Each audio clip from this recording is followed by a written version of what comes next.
To be honest, I was really having the hard time on how will I incorporate our training journey to our batch name, which you will all know or already knew, the Narutos. Yes. Yet again, there's no such thing such as coincidence. Different ages, workplaces, experiences, and plans but ignited into one objective. Before, it was a goal of only passing or pumasa lang. However, it has been changed on the latter walks, which turn to be acknowledged, a knowledge acquired, fulfilled, and enhanced. Let me acknowledge the group first, so that the flow of my words will be implanted to my audiences. Team A, please stand. Then Team B, please stand.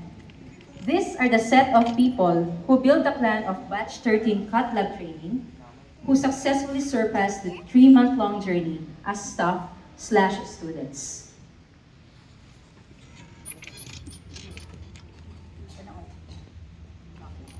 You may now sit down. Nakauna pa na kayo. At first, we are much worried of the groupings on whom we will be belong to. Thus, the thinking of would it be fair enough, or would the individual person contribute to each other's learning? And despite of the separation of the group between novice and expert group on the cat lab routine, the Team A highly appreciated the Team B who work on our sites to also teach us, aside from the preceptors we are in. And I know that Team B also feel the same on how dearly they are as they help us to evolve every day. Again, there is no such thing such as coincidence. There is only pure purpose driven off that made possible why this shifting happens. The merging of these different personas has been made out into one great nations empowered by unique chakras. And I am using a Naruto-based terminologies, and I will not let anyone in this place be out of the truth. Meanwhile, it was way too similar in the Naruto anime setup, where ninjas are then trained to gain their confidence before releasing them into an action. They must be physically fit, mentally strong, and intellectually capable to do the job. This is why the chakra from Naruto reference has been made. So chakra refers to the centers of energy within our bodies, as understood in various spiritual traditions. So these energy points are believed to influence all of our being, and that's our chakras. Just like everybody, chakra are the energy that dwelt within us, and this is uprooted from different developments, the armor. So A for the aspiration, which all transcends into the genins. Typically, these are the lowest rank at the Naruto universe. We as genin are all living in ambition of becoming legends in specific field. Yet, we felt incapable at first and a bit overwhelmed by it. This is how sensei or mentorship hops in. Hindi kayo lalabas dito sa heart center na wala kayong natutunan. This is what great sensei Papi Ayuson said on the day we first met him during the didactics, which we truly cling on as we take our paths towards the assisting side. We are overwhelmed by the tons of knowledge that we needed to grasp, but his words renounced to us. With the support also of each group, in every team, that everything will be absorbed in the end. Indeed, thank you, Pops, for everything. For your time, ika nga, kawang gawa, lagpasan pa sa overtime. If blessed that we are the last group or batch of CVS Lab training na ma-handle mo, thank you. Since day one. And as what great Sir JP, always voicing out the assurances, matututunan nyo rin itong mga ito. Thank you for the fun-filled learning. Totoong nakakapagod yung practical, pero hindi namin malilimutan ang heart center dahil sa mga actions na yan. There are much more supports, verbal and non-verbal ways that our group cannot detail one by one, since this graduation would end at 12 noon, I guess. Kaming bahala sa inyo, which truly Ma'am Olive embrace and frequently check us on our daily progress as a team. Maybe during our Jibble time. This is an application where we scan our faces for attendance, and I wonder how many just woke up faces were scanned and fresh from the baths shots are collated in Ma'am Olive's tracks. RNM for the armor, review, and mastery.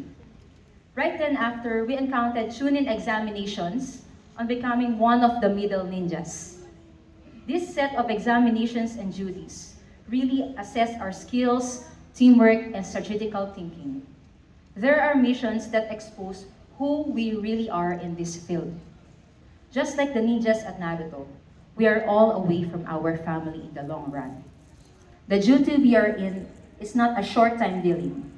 We are also getting our hopes to see our family, our strength in the end. Away from family is not easy, for we have not having the real rest we need. However, having your family near to you is also a challenge. Some of us chose to weigh things between studying at home or cherish the moment for a better home. In the end, whatever path you take, that's you. And I have seen they are strengthened with faith that they will soon end this training and see their loved ones. And above all, not leaning towards basta makauwi na lang, or rather to go back to the places as a newly transformed individuals.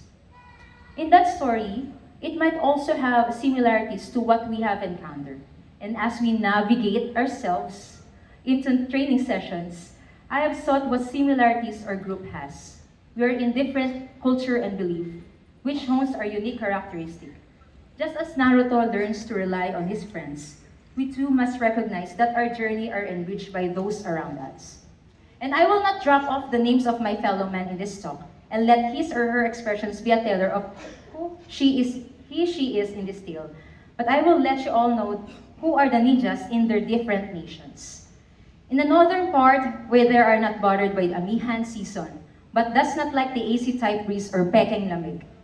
The one who stand out to be the epitome of what mama means. Yes. The one who cooks for and care for the group if they have eaten yet. Next is the woman who built a home at Manila, who spends her time happy hours after work with family, but a person who also loves rights. And lastly, the woman who nearly as my age, a person with beauty and brains, but sleeps a lot. In typical movies, mean girls always comprises of three, but in this setup, it's a lot whole different. These three never live a day without saying hello, kumusta ka? Kumusta ka, pres? I guess they don't even notice how accommodating they are. But now they know. What life would it be if there is no friend in me? A great tandem of Taguro brothers who often do their works hand in hand in everything. But this too encompass being the family's man. One man who does not slip a chance to travel back to his province despite of 12-hour journey and who wishes to see his family. Next. And also a person who loves to eat pancit. And also a man who does spend hours studying at the Heart Center so that at home he will spend his time more in his family and be with his loving wife. A mom who cooks for everyone. But what I mean everyone is like the whole station itself. And I don't know if she had a Gordon Ramsay at her kitchen at dorm, but amazingly, she fed hundreds of people. And I appreciate these gestures, especially on days when some of us don't have food to eat on the lunch. I think every mother in our group cooks so well, even this next person also stated to be in that way. And let me drive you into a different view. A woman who always pull me to dance. Even I have a bamboo type dancing skills, and also to the group who does not like to dance at first. But what can I say? Upon growing with this woman, I see how love wins at everything. In Visayas, I have learned how they handle the praise, walang inaatrasan in all means. But what I mean all is up to your extent. First is a man who had a Filipino dialect issues and turned the whole group wondering what he said. Yet fills out the whole room with his pahabol jokes. Next, ma'am. And I can't think anymore. Parang di ko kaya yata. The next two social butterflies. One with the high skills in communications, the man who knew how everything runs, and a family figure one. One remarkable thing that this man have said was, pag kumita ka, share mo sa iba. And on the other side, the one with such vibrancy in the group, one who is an apple to an eye in the group. But by all means, this man shared his knowledge advance in the group without hesitations. And we appreciate how he matched his attitude with his face. And the last one is in front of you. To move forward, our chakra has been empowered and moved towards being Johnnies. And Johnnies are now permitted to undertake more complex missions independently and lead the team. Our group was successfully overcome the personal external challenges. Thus, we work more hand in hand in multidisciplinary care. We appreciate the three other co-CVTech who also consider to be one of us, Angge, Bea, and Donita. They truly help us to become better on this field, and we wish them three to be successfully hired in this prestigious establishment. And as I have chosen to speak out in this team, I would like to extend our gratitude to our preceptors on the nursing side. From the day of familiarization, the scope of what to anticipate and read firsthand before the patient arrived has been taught well. And this cognition truly contributed on our journey. To the MedTech, who gradually introduced us on the total amount of materials we are opening, and to the moments that not everything is about just opening things, rather using your common sense as well and anticipatory actions. I strongly believe that without auxiliaries, doctors will be incapable of letting the patient survive. So be nice to us. Not to mention the RadTech side, the fellow side, the nursing aid side, and the only chosen good-hearted CRF side. They also let us explore the other side of the field that gained us more confidence to return on our battlefields at home. In successful leadership story, things are also bound to an end. That's why there are chapters. Connections tend to grow further when things are bound by time. Maybe this too signifies how time contributes to such earnings or inner yearnings in life. Last word for the armor is reflection. Chakra search within a man, a testament of his own growth. This reflects the character's journey and development up to the point bridging the narrative towards future. And as their chosen leader and the deliverer of this speech, I wholeheartedly thank all the people who work behind this training, Ma'am Olivia de la Cruz, Ma'am Susan V. Perez, Sir Jess Ferdinand de Jesus, Sir Edgardo Mendoza, and Dr. Ramoncito Vitria, and other renowned people to other healthcare team who inspired us more to help our countrymen. To the people from our hospitals, the management, the head nurses, and those who work hand in hand from the team we are currently in before getting here. Thank you. You have seen how truly we deserve to be granted by sponsorship.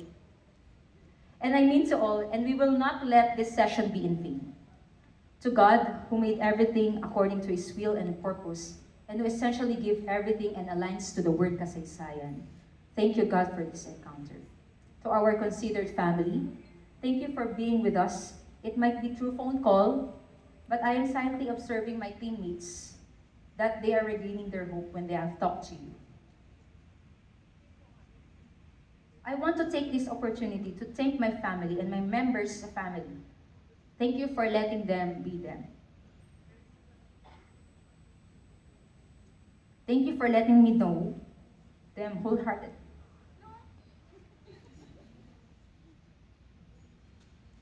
With all sincerity outside being president for a moment.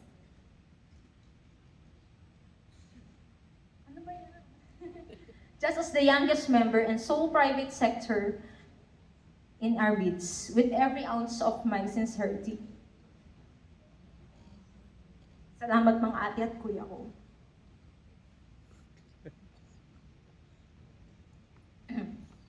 Thank you for welcoming me despite of my setbacks.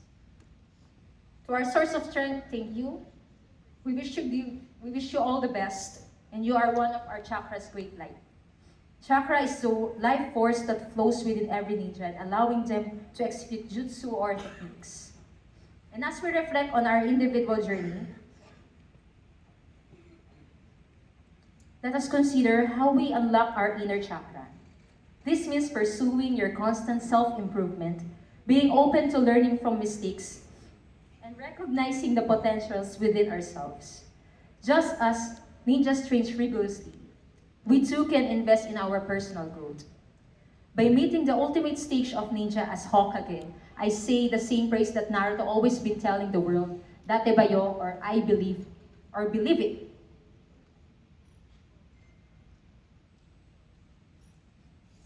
Our chakra embodies our inner strength, focus, and connection to others.